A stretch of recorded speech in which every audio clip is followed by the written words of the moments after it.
Many people rest comfortably in bed after dark, and many work a night shift. And many of them, from night hotel managers and paramedics to people working in cemeteries, have strange or creepy stories. Story 1. Basement. I myself worked as a cemetery watchman, guarding the building. When I started working, I was warned that it was not safe here at night. I think it's best to watch.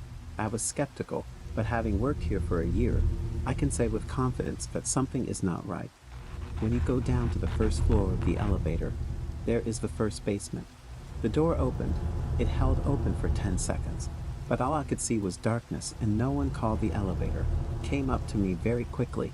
Yes, I wanted to close the door as soon as possible, and at that moment the door closed. I was waiting for the police outside. Half an hour later, they had already searched the basement and the whole building, but worst of all was the only door to this basement. It was closed with a bolt. Story 2. Director's Office. About 12 years ago, I worked as a security guard at the headquarters of a small company in New York. A colleague fell ill, so I had to work alone at night. All in all, it was an easy job. All I had to do was sit in my room, look at the camera, and patrol the area regularly. But I will never forget that night. First, when I looked at the monitor screen from the side, I could see movement. A few minutes later, I saw on the monitor how someone was walking around the room. It was strange because there was no one in the building. Of course, I was scared, but I still had to go to the office to check. First, there will be a long corridor in which you will see movement forward, and it is worth noting that it was then that I finally got hooked. I froze for a few minutes and looked at the twilight for a long time, not knowing what to do next. And the next moment, when I was walking down the corridor, I heard a deafening shot. It was the scariest moment in my life, and for some reason, I kept asking myself why terrible things happen at night. I walked slowly to the door and creaked it open. What I saw there will haunt me for the rest of my life. The man sat in a chair in the director's office and shot himself in the head with a pistol, causing blood and brains to splatter the walls and floor. It was later revealed that one of the employees worked overtime after this shift. The guards who were on duty during the day did not notice the man. He had problems both in life and in the family, and since he hated the director, he decided to scare him by giving him a surprise. Unfortunately, I got fed up with what I saw several times before calling the police. I was given 2 weeks off, and I still have nightmares. Story 3. Pantry.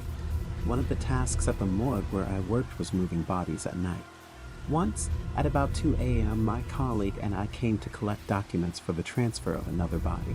When I went inside, I had the feeling that someone was there. So I went through the room, checked everything, and closed all the doors. One door led to a room with a coffin. Everyone hated this coffin room. The electrician tried to fix it, but it's very cold all year round and the lights are always dim. It was neither good nor bad. By the way, the only one who didn't care about the room was the cemetery merchant, because they didn't have a soul. They didn't find anyone anyway, so I locked it up and left. Came back an hour later to check a new guest, but at the same time needed a coffee before leaving. We went to the kitchen and saw that the door to the room with the coffin was ajar.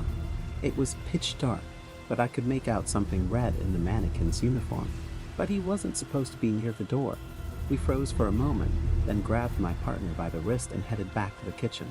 To be honest, I had a feeling that if I got too close to that door, I would be in big trouble. None of us ever approached this room again, not even during the day. I could spend the whole night alone in the morgue, but there is definitely something wrong with this room. Story 4. I want to play too. I work at the Crisis Kindergarten, a children's institution that provides emergency and temporary assistance to children under the age of 7. I have been working in cemeteries all my life. First, I must say that I absolutely do not believe in the paranormal. However, being in a dark room at 2 a.m. can be creepy. Notably, the only adults in the building are 2 or 3 women in their 20s. The facility is named after a child who was beaten to death by his parents. The building itself is in the same house where it happened, and this children's playroom, located in a former kindergarten, is a symbol that protects other children from violent death at the hands of their parents. Therefore, there is a story that the spirit of this child still roams the kindergarten, and the nights are the worst. For the most part, this version was supported only by the stories of the children playing there. They kept asking about this child. For example, why doesn't he need to sleep? These stories just haunted me, and I hardly listened. A few weeks later, I was in my bedroom. This is basically the bedroom where all the kids sleep. There must always be an adult in the room with the child. I was alone. I was reading a book in dim light. The rest of the bedroom was dark and quiet.